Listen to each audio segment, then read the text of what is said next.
didn't feel nervous until I saw the wall of cliffs. I thought, oh yeah, right, I'll be jumping off that then, won't I?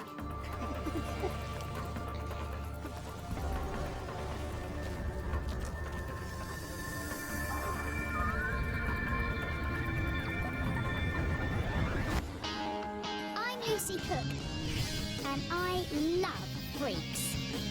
I am immune to cute. I do whatever it takes to seek out the world's strangest creatures. Ow! In the wildest places. I'm on a mission to show you why nature's oddballs are truly the most amazing animals on Earth.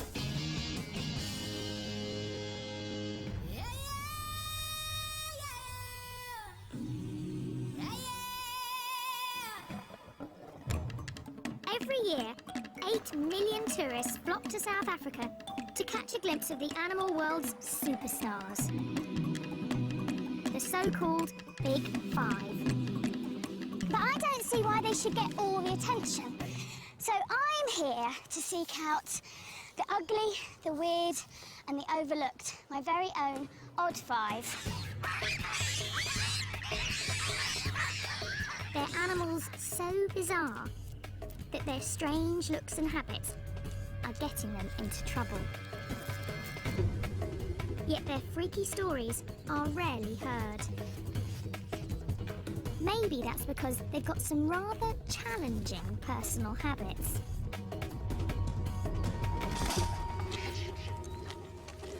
Like vultures that feast on dead and sometimes decomposing bodies. That's half a cow. It's a little bit smelly as well, I should add. But this gruesome diet is now killing some Cape vultures. Look at the wingspan on that! They're being accidentally poisoned. This couple takes in the victims and nurses them back to health. Here we go. Dinner time. Don't be alarmed if a whole bunch of vultures do come up to you. Okay. So they do bite. If the birds are going to grab you, the first thing they're going to do is your eyes. So I have to wear sunglasses and a cap to protect my eyes from being pecked out. But other than that, apparently they're very friendly. Carry on walking.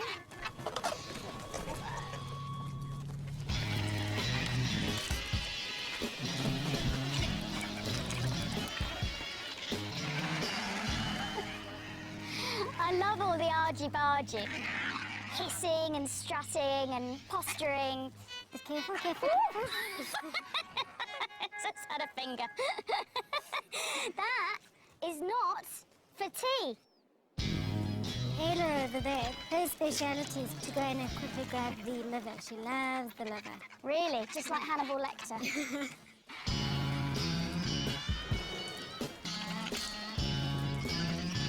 It's pretty obvious now why they have a bald head. It's to keep them clean when they're eating. Exactly. Yeah. They're actually very clean.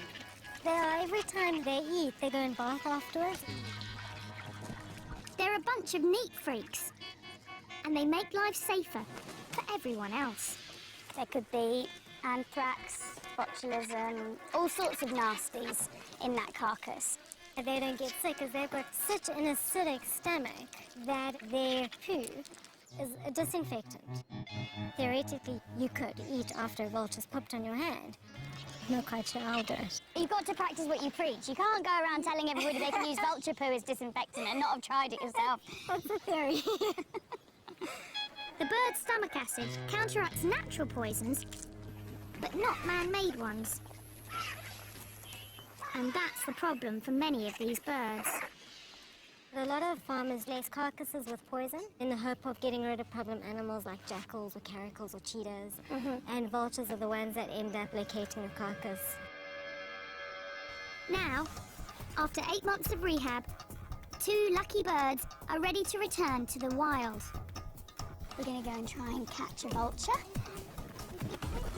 Go after that bird right in the middle. Okay. Yeah. Now we'll have a good idea how he flies. Here he He's goes. flying. He's flying, looks okay. I'll walk towards this way. Lucy, if maybe you walk close to the perch. Okay.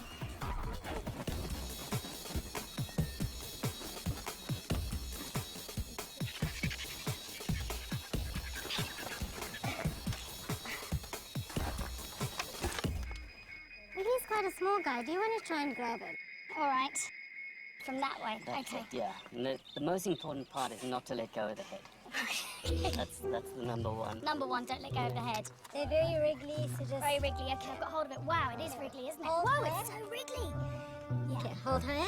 You're gonna hold it up against your chest. I'm gonna close him. Like that. And My keep hand's his quite head- small. Keep his so- head away from your face at Okay, all yeah. times. Get to chest. Okay, now you're gonna hug him. So I'm gonna pass him to you. You're gonna kind of hug him.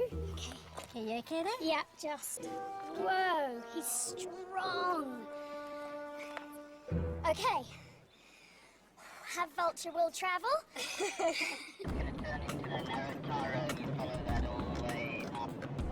We take our birds to a spot where they can join other Cape vultures in one of the last surviving colonies. These birds only live in southern Africa.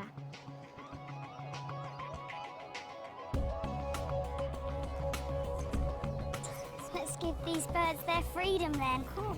Here you go. Time to go. There you go. Look, it's time to be free. This whole area, it's all for you again. I can't really believe it. No. There we go.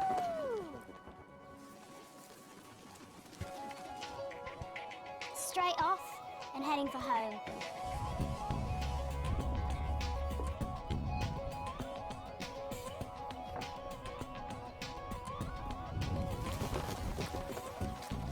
While many vultures nest in trees, Cape vultures are particular. He's heading straight for the cliffs.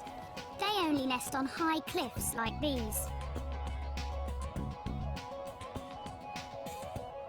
And there's only one way I can see how they do it.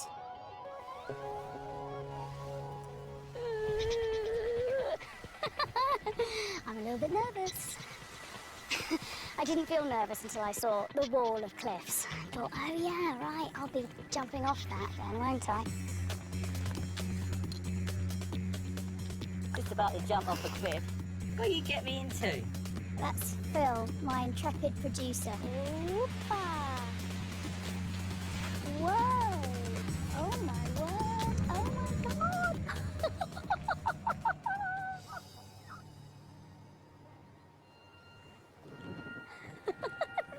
They're gone, and there's two vultures. What people know about vultures is that they're fantastically ugly, but what people don't really know is that they're the world's highest flying birds. And in fact, one vulture even crashed into a jet at 37,000 feet. I'm hoping we don't have to go that high.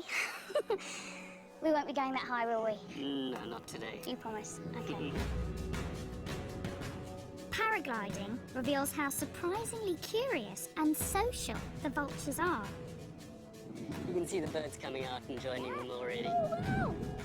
They get to know you and they actually enjoy flying with you, so they'll follow you around. So sort of play with you. Yeah. Combination of nervousness and excitement, the likes of which I haven't had ever, I don't think. All right, we're gonna go, Okay. and let's go.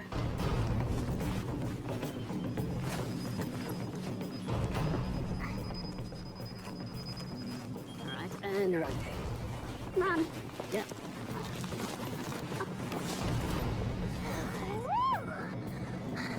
All right, well, how does that feel?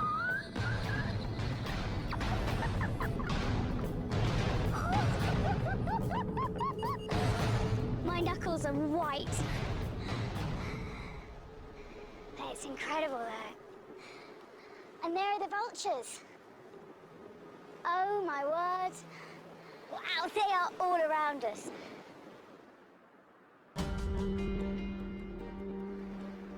And they do seem like they're hanging around with us, enjoying the ride.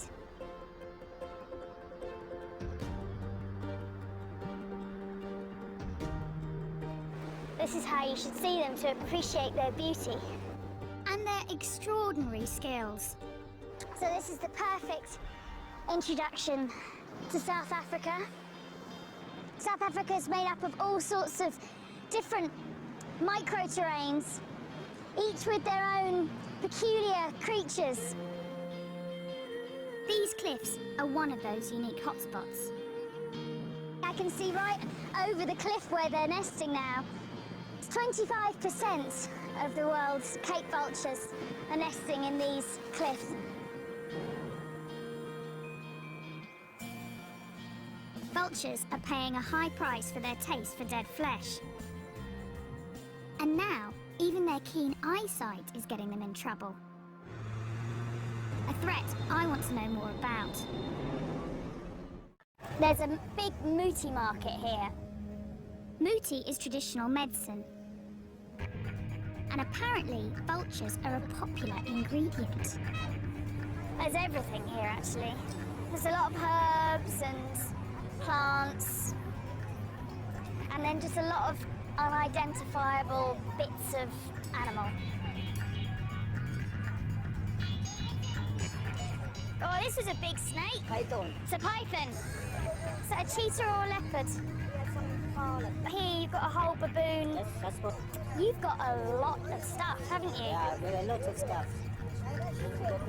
This is the wheels for the vulture. That's the wing of a vulture. Yeah. Oh my god. Okay. What's your best stuff? What's your biggest seller? Vulture brains. People want vulture brains. That's the big seller, is it? Yeah. How to use And- this one? You can make powder, Yeah. and then you can put it, and Okay. then you can smell. It helps so you can see to the future, you can see what's coming, and they can give you this to open up your mind. Dimmy was once a student of all this, and I've asked her to be my guide. Also, it's good for gamblers. Yeah, it's good for the lotto. The lotto number. Lotto number. Right, okay. As if it wasn't bad enough that they got farmers poisoning them, they're also getting their brains sniffed in order to win the lotto. The belief is that the traits of the animals transfer to the buyers. The vulture's got amazing eyesight and makes you be able to sort of see into the future. Dimmy, can you help me? Does he understand that the vultures are endangered and that there's not many vultures left? Okay, ufungwazi ukuthi mhlambe ngevoucher wakufana noma usala ngembuzini eyi-1. Yeah, I know. Yeah, it's true. But it's a business. It worries him, but it's a business. It's part of a tradition begun centuries ago, before other threats put these animals in so much danger. There are clearly an awful lot of endangered species here. This is a scale of a pangolin. I love pangolins. Pangolin scale. A pangolin scale is said to protect you from evil, wrapping you in armor like the animal itself. In 2011, at least 8,000 of these bizarre mammals were seized from black marketeers. Some of them want their scales, while others are after their meat. In China, it's considered an exotic delicacy. They may be the weirdest of the Freaky Five, and I'm not leaving Africa until I've seen one.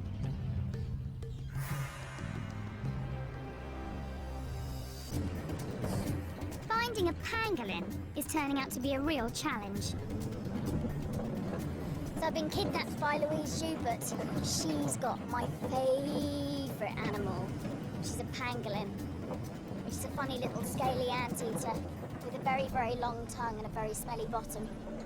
But Louise seems determined for me to see the big five first. Obviously, you understand I wouldn't normally be interested in lions, but I'm actually quite scared to say no to Louise. They're big lions, aren't they? They're big. It's very easy to put your claws through there.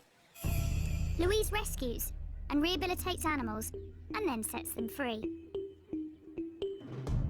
Oh, we've got pangolins to see. Come on, we've got pangolins to see. Enough with the celebrity animals. Oh my word, it's a rhino. What's it? Do you think my hand's food? Louise, I want to see the pangolin. I want to see the pangolin.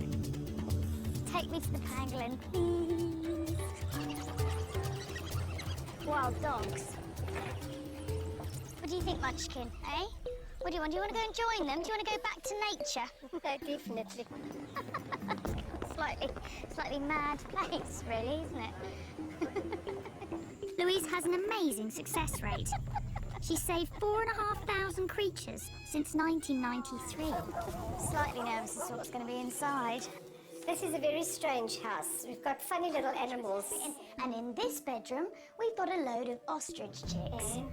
Now let's see the pangolin. Yes, This is the pangolin's bedroom. this is the penguin's Pangolin's bedroom. got its very own bedroom. This is the penguin's teddy bear. And he's been pooping, so we need to just clean that. Here we go.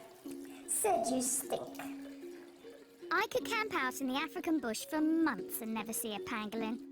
Oh, look, he's making into a little ball. They're very shy and secretive.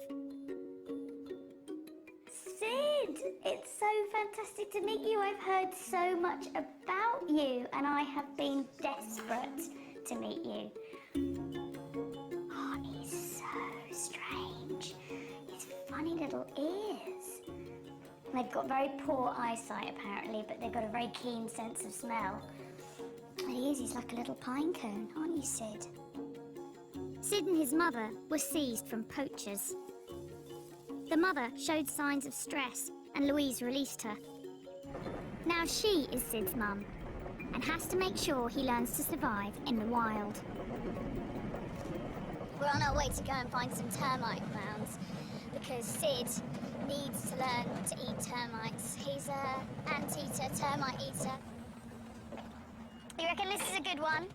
Pangolins are super specialised for eating termites, with sticky tongues as long as their bodies,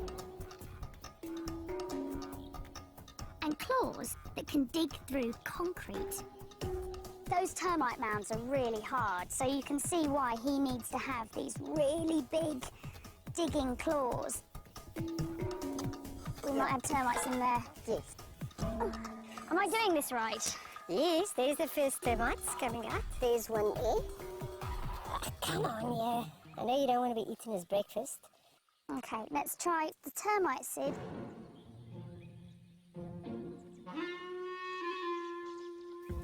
Come on, Sid, there's a termite. The termite, Sid, is there, right in front of your nose. No, okay. It's there. There it is. Look. There, look. Termite. That way. Possibly still too small. We don't even know which particular type of termites he likes, or ants, or whatever, but we'll find out. Yeah. Soon, Sid should be able to sniff out termites from hundreds of meters away. And hopefully other pangolins.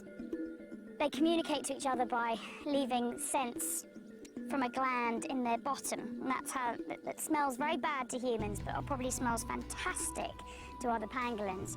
And so this just must be a crazy amount of new smells going on out here.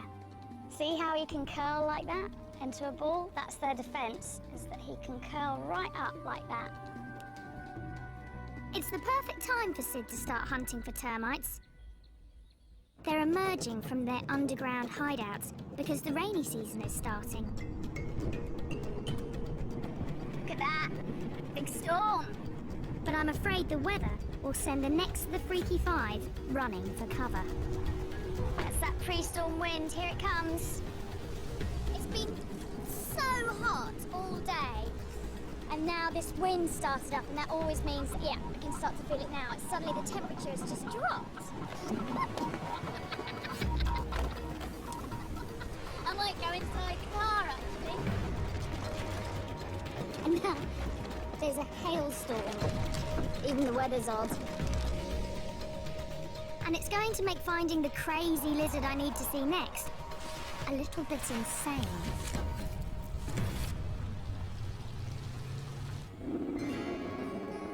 Let's go find some sun gazers.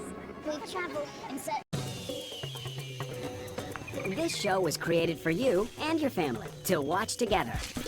Welcome to Nat Geo Wild. This incredibly rare lizard and hardly anything is known about it, except for the fact it's called a sun gazer. That's a burrow. That's another burrow there. My guess is that means it likes to gaze at the sun. What? Oh, lightning! There's no sun gazers, but there's a lot of lightning. If we were looking for lightning gazers, we would have chosen the perfect day. Sun gazers sell for crazy sums on the illegal pet market. Rain! Rain! And I want to see what's making them so popular and getting them into trouble. The lizard guys are here. I've got 3 experts to help me coax a sun gazer out of its hole. He's shivering! It's shivering sheep! I know how you feel. Shivered Lucky Lucy. Yeah, exactly. We can try and cool them, I feel. Do you do the call of the opposite sex? Yeah. You've got to have a very sexy call, haven't you, to get that sun gazer out of its hole today?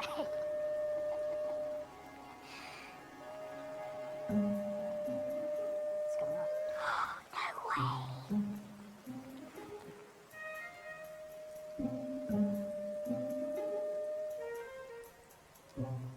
I'm just messing with you. Oh,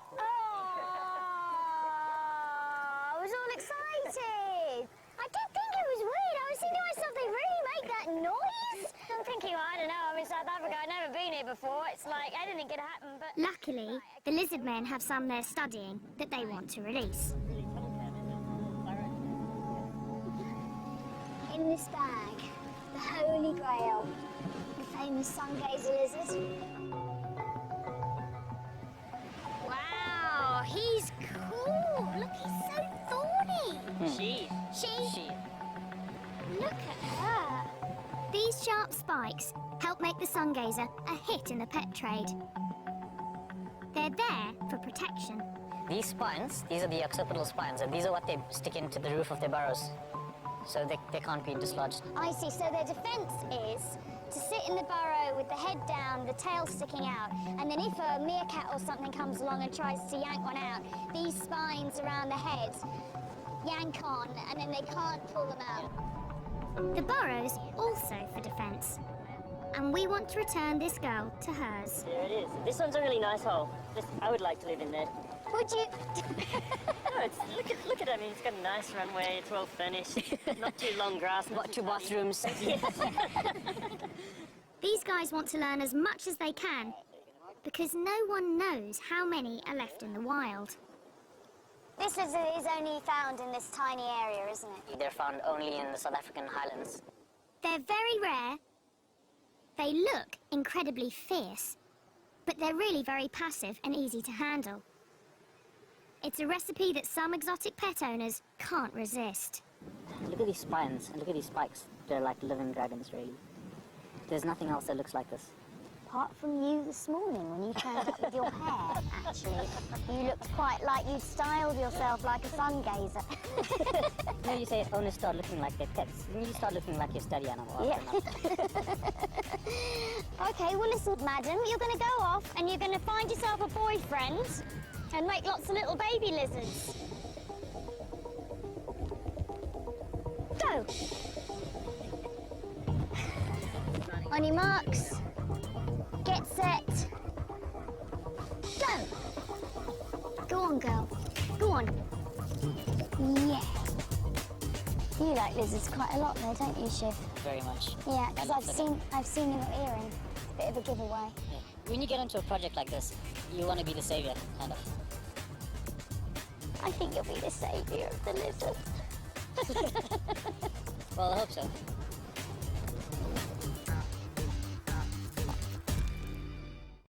Burrowers like the sun gazer are found all over South Africa, where protective tree cover is in short supply.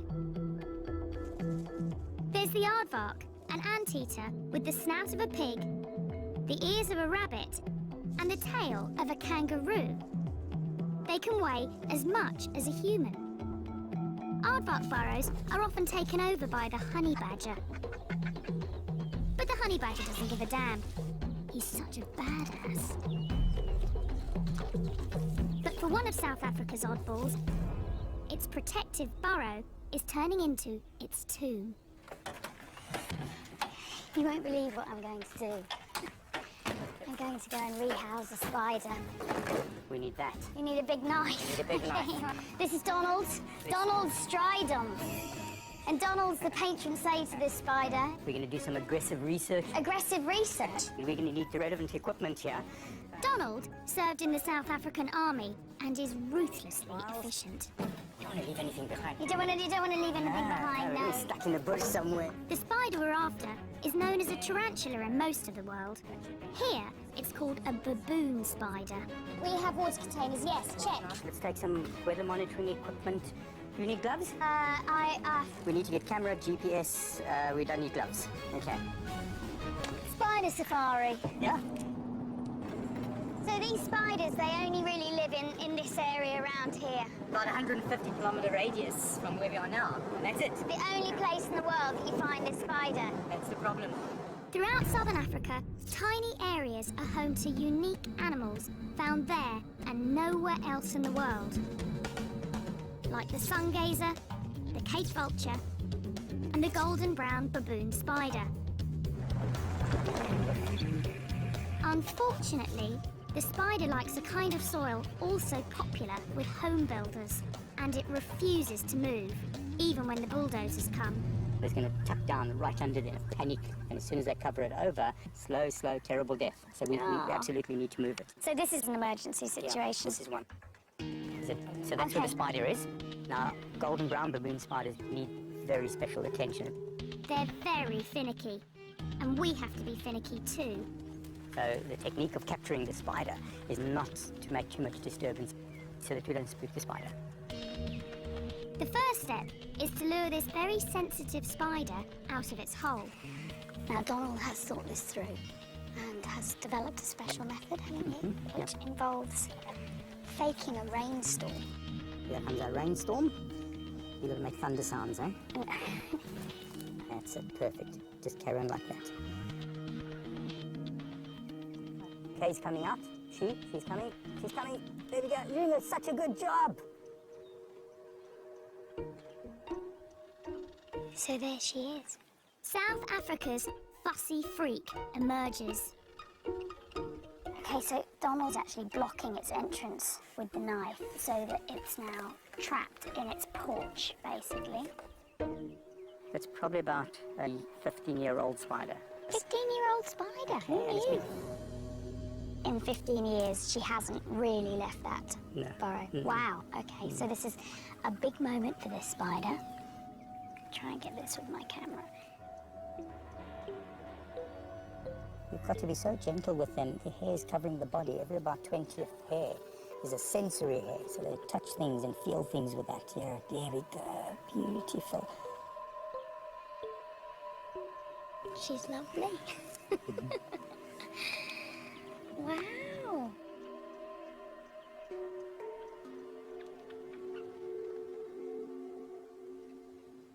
She's kind of on your hand already. Is she really already? Yeah, you hardly feel it. You know. I can feel it, yeah. Wow. I'm slightly worried she's going to run into my shirt No, she sleeve. won't run too fast. How long does it take for the spider to build this hole? Took it about 5 to 7 years. That's incredible. I totally understand why it wouldn't want to move. The hole is the spider's life's work. It won't simply dig another once we move it. So that's half the job. Less than half. You need to get a mold of that hole. If you don't shake it properly, it doesn't foam nicely. Now Donald is making it his life's work Go. to figure out exactly what the spider likes. That's it. Oh, Okay, we need to get a GPS All right. reading here. We need to get weather conditions. Donald's quite serious. Degrees, 22 Minutes. Yeah. So, how many spiders do you think in total there need to be relocated here? Well, looking at the map and how many houses are going to be built here, with each house there could be at least maybe 2 or 3 spiders. So multiplied by 200, 300 houses. It's a lot of work. Donald could end up doing this 1,000 times. Meanwhile, our finicky baboon spider still needs a new home. We should use this area.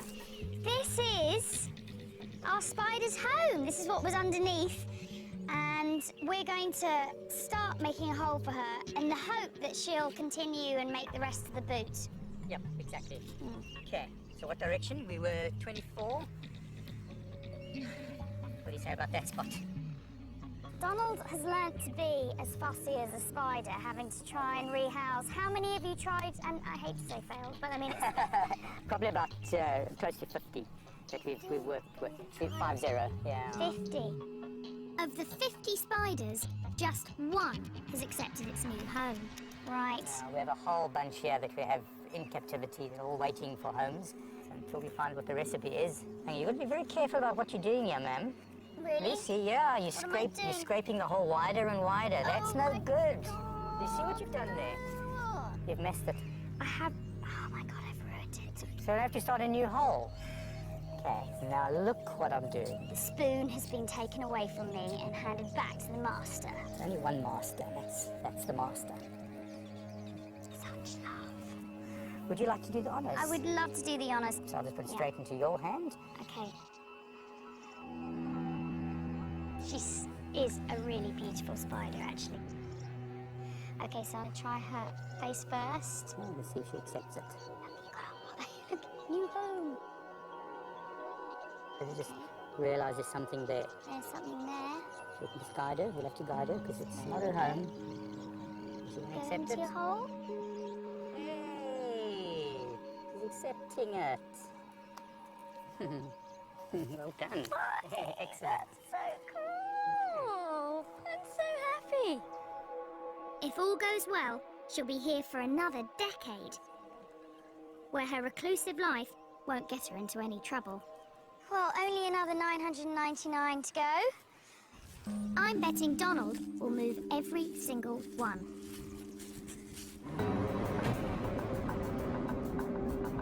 The spider would be helpless without Donald.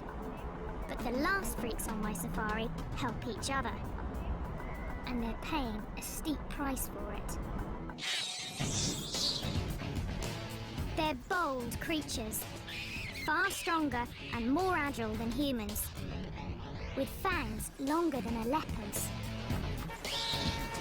But it's the Chukma baboon's brain power that gets him in trouble.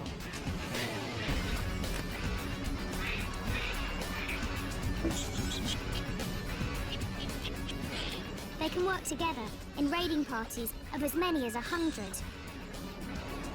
Not the kind of creature you want to come home to. Unless you're this guy. Yeah, this one looks like he's really quite pleased to see me. The penal display. Just go inside. Go inside? Yeah. Okay, all right. Hello, guys. Matthew and I are becoming friends, aren't we, Matthew? Yeah?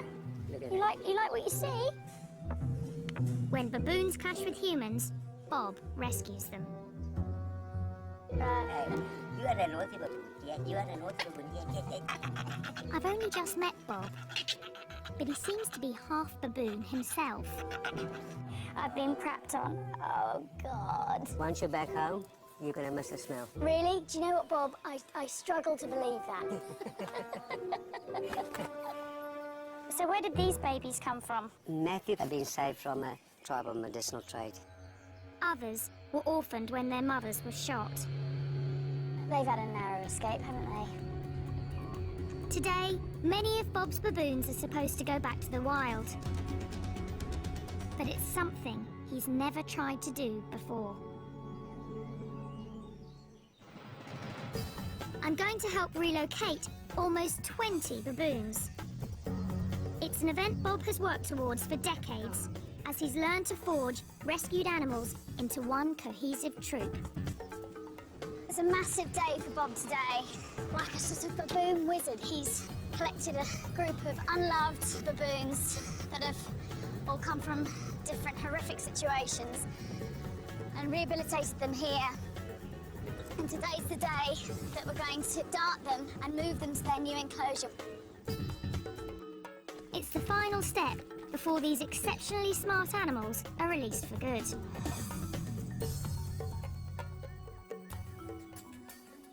Oh, here they are. Wow.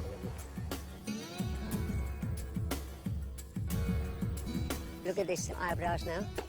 Yeah, his eyebrows are wagging up and down. Yeah, we believe that they are real psychological experts.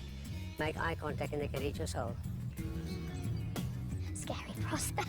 And Baboons are very social, but creating a troop from scratch is not easy. You need the right mix.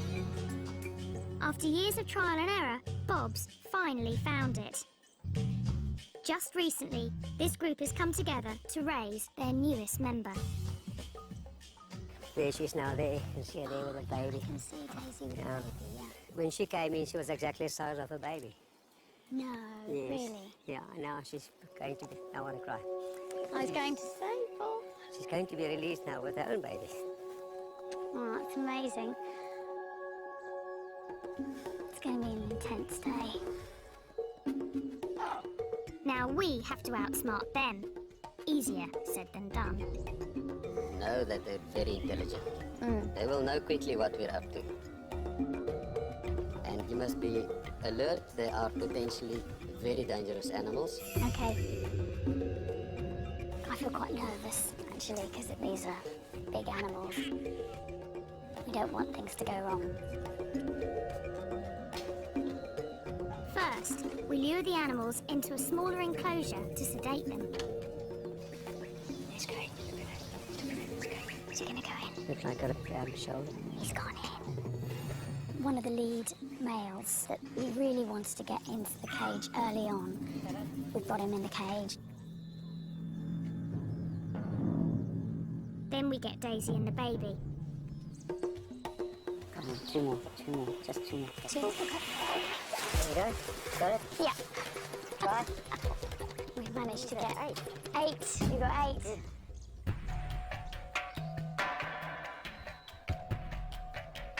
He's so jittery about seeing a gun, you know, because they've been shot at so many times. And Some farmers here shoot to kill any baboon they spot on their property. We want to capture the big male first, or he could make things more difficult.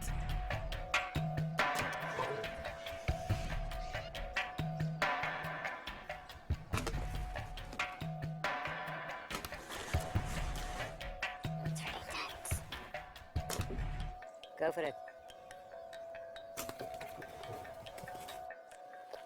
Baboons are known to form really strong friendships. I think it's very sweet the way they're all cuddled up next to each other to go to sleep.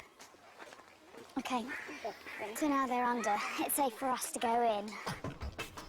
To get to the sedated animals, the team has to enter the larger pen, where the rest of the troop is anxiously watching. We're going to get them out as soon as possible. But stand by, Lucy. If something happens, you must pull at the door. Okay.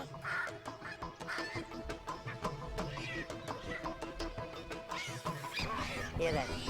The minute that the baby starts crying, they will, Oh, they can tell something's going on. yeah, they're going crazy because it's the baby.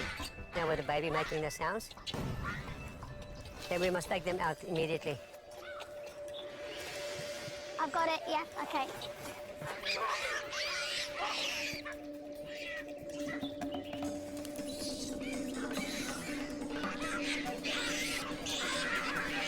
We take away their leader, and the troop really goes berserk.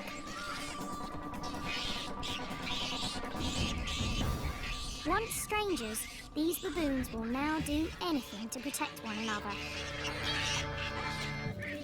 And that includes taking us on.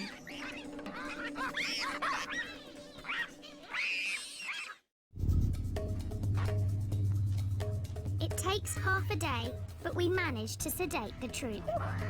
Okay, there you go, Bob. Let go. Yep, okay. He's left a message behind.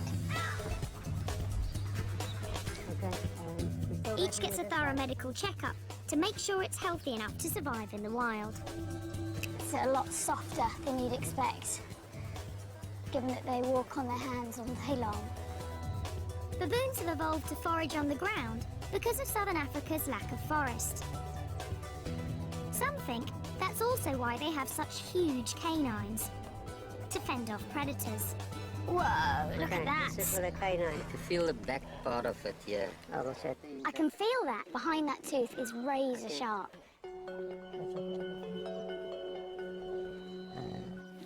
Wow. Can you hold this? Oh my word. You got? Yeah, I've got him. Yeah. Okay. At last, they're ready to go. So we're putting the baboons in these boxes so that they can be easily transported to the site where we're going to release them. What's going on, eh? You and Mum are going to wake up somewhere completely new and then you're going to be wild.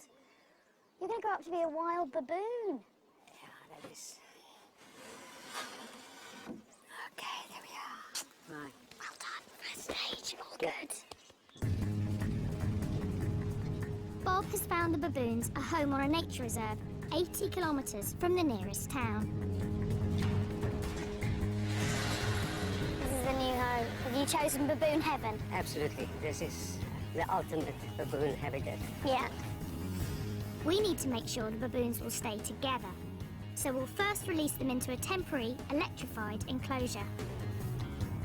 That's just so that they get used to this area and stay as a group. And then, after a couple of weeks, I'll turn the electricity off, build some bridges so that they can then expand beyond the fence, and then eventually the fences will come down, and it'll just be them in the wilderness. Here comes the big boy. Look at them pulling in the pipe. The baboon's got hold of the pipe. 19 baboons in these boxes that would have died or led some horrible, grim existence as pets. And they are about to have their first taste of freedom. And everybody's very excited. No one here has ever done this before.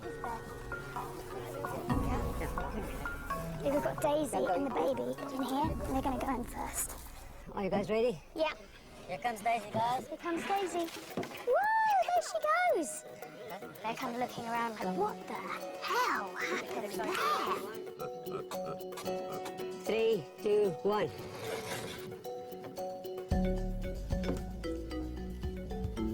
Look at that. Emotion is running very high. Yeah. There you go. Yes, look at that. These ones are lively. It's not just the humans who are emotional. The baboons in there can see that there are other baboons that are free on the other side, so it's all getting a lot more exciting now. Wait, there's a baboon coming. Ooh, very quick, very quick, quick, quick, quick. We released the entire troop without a hitch. 2 more happy customers. Well, almost the entire troop. He's not going quietly. We've got to get Matthew out. Whoa! Whoa! Are you ready, guys? This is the alpha. Look at that. He's the last This is the one. last one to go out. Yeah.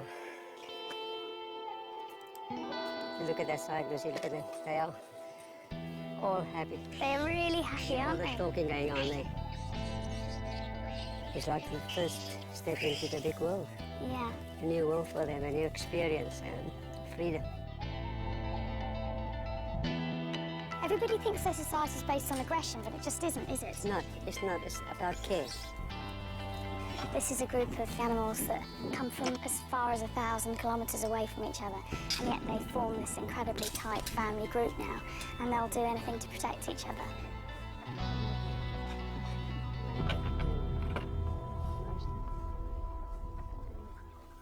Oh, it's hard. You can't not be moved by this, can you? You know, it's like, it's an amazing, amazing moment.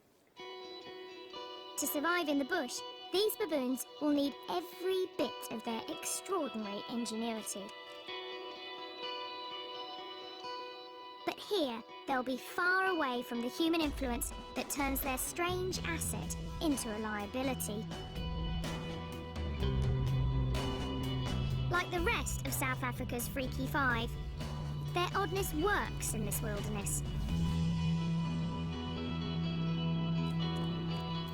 And it's here we can see they're all as wonderful as they are weird.